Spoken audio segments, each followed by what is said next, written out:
Zee 24 तास एक पाऊल पुढे। तुकाराम महाराजांची पालखी पुण्याच्या निवडुंगा विठोबा मंदिरात विश्रामाला असल्याने हजारो पुणेकरांनी दर्शनासाठी गर्दी केली आहे। तुकोबांच्या या पालखीचा आढावा घेतलाय आमच्या प्रतिनिधी अश्विनी पवार यांनी।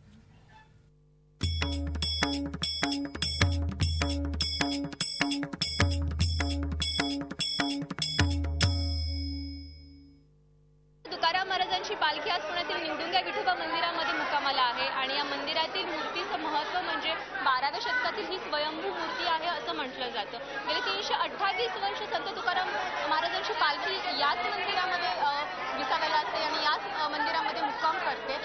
जेव्हापासून संत तुकाराम महाराजांची पालखीला सुरुवात झाली आहे तेव्हापासून एक ऐतिहासिक वारसा जपण्यात आलाय म्हणता येईल की या मंदिराने आतापर्यंत या पालखीचं आदरातिथ्य केलेलं आहे।